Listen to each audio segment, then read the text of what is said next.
Hello chalk TV friends, நான் உங்கள் கதை சொல்லி ஃப்ரெண்டு விஜயா. ரொம்ப நாள் பார்க்க முடியாமல் போயிடுச்சு. இந்த சம்மரில் அவங்களுக்கு நிறைய கதை சொல்கிறேன்னு சொல்லியிருந்தேன் இல்லையா? நடுவில் ஒரு காரணத்தினால வர முடியல. இப்போ அந்த கதைகளை நான் தொடர்ந்து உங்களுக்கு சொல்ல போகிறேன். மின்னி அப்படின்ற ஒரு அழகான பூனை வந்து செவத்து மேலே நடந்து போயிட்டு இருந்துச்சான்.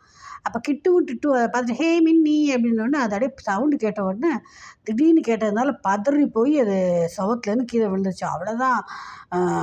இது டிட்டு வந்து கிட்டுவும் பயந்து போயிட்டாங்களாம். ஐயோ நண்பா அவன் கால் உடஞ்சிருக்குமே அப்படின்னு. ஆனால் அதில் ஜம்முன்னு நடந்து போயிட்டுருக்கு.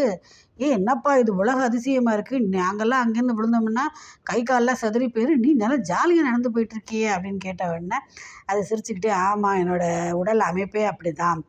நான் வந்து மேலேருந்து கீழே விழுற மாதிரி சூழ்நிலை வந்துச்சுன்னா என் உடம்ப வந்து நான் வந்து அப்படியே அழகாக திருப்பிக்குவேன். அதாவது நான் எனக்கு லேண்ட் ஆகிற பொசிஷனில் வர்ற மாதிரி என் உடம்ப நான் திருப்பிக்குவேன். அதுவும் இல்லாமல் நான் வந்து 4 காலையும் பப்பரப்பான்ட்டு காற்றுல நல்லா விரித்து வச்சுக்குவேன். அப்படி விரித்து வச்சுக்கும்போது நான் விழும்போது பேராசூட் மாதிரியான அமைப்புக்கு என் உடம்பு மாறிடும். அதனால என்னோடய விழுற ஸ்பீடு வந்து குறைஞ்சிரும். ஸோ நான் லேண்ட் ஆகும்போது மெதுவாக தான் லேண்ட் ஆவேன். கரெக்டாக நான் பாடியை பொசிஷன் பண்ணிக்கிறதுனால 4 கால்லையும் லேண்ட் ஆயிடுவேன். அதுவும் இல்லாமல் நான் ரொம்ப குட்டியாக இருக்கேன் இல்லையா, நல்லா புசு புசுன்ட்டு குட்டியாக இருக்கேன், வெயிட் கிடையாது பெருசாக, கம்மியான வெயிட்டு தான்றதுனால 4 கால்லையும் அந்த வெயிட்டு கரெக்டாக ஈக்குவலாக டிஸ்ட்ரிபியூட் ஆயிரும். அதனால் ரொம்ப அதிக வெயிட் இல்லாதனால நான் சேஃபாக லேண்ட் ஆயிடுவேன். என் உடம்புக்கோ அல்லது கால்களுக்கோ எந்த சேதாரமும் இருக்காது. அதுதான் ஃப்ரெண்ட்ஸ் என்னோடய ரகசியம். இது இயற்கையே எனக்கு கிடைச்ச ஒரு வரம் மாதிரி தான் அப்படின்னு கிட்டுக்கும் ஆச்சரியம் தாங்கலை. ஆட இவ்வளோ நாளாக நாங்கள் உனக்கு ஃப்ரெண்ட்ஸாக இருக்கோம், ஆனால் இந்த உண்மை தெரியாமல் போயிடுச்சு. பரவாயில்ல, எவ்வளோ நல்ல விஷயத்த நீ எங்களுக்கு தெரிய வச்சுருக்க, ரொம்ப தேங்க்ஸ். இது நாங்கள் வந்து தெரிஞ்சுக்கிட்டதுனால ரொம்ப சந்தோஷப்படுறோம் அப்படின்னு. என்ன ஃப்ரெண்ட்ஸ், இந்த பூனைங்களுக்கு இந்த மாதிரி ஒரு திறமை இருக்குதுன்னு உங்களுக்கு முன்னாடியே தெரியுமா? இல்லை நீங்கள் பார்த்துருக்கீங்களா பூனைங்க விழும்போது கரெக்டாக கச்சக்குன்னு வந்து நிஞ்சா மாதிரி லேண்ட் ஆகுறத?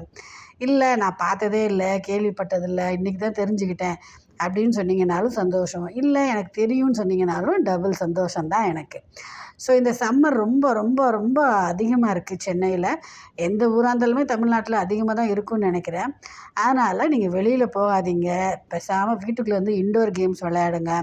இந்த மாதிரி சாக் டிவியில் வர்ற சூப்பர் சூப்பர் கதைகளை கேட்டுட்டு என்ஜாய் பண்ணுங்கள், உங்கள் அறிவை நீங்கள் வளர்த்துக்கோங்க. ஓகே ஃப்ரெண்ட்ஸ், அவ்வளோதான் ஃப்ரெண்ட்ஸ். வேறு நல்ல கதையில் நான் அவங்கள வந்து சந்திக்கிறேன் ஃப்ரெண்ட்ஸ். Bye friends. சாக் டிவிக்கு நீங்கள் வந்து சப்ஸ்கிரைப் பண்ணுங்கள். அதுக்கப்புறம் இந்த வீடியோக்கு ஒரு லைக் போடுங்க, ஷேர் பண்ணுங்கள், கமெண்ட் பண்ணுங்கள். பாய்.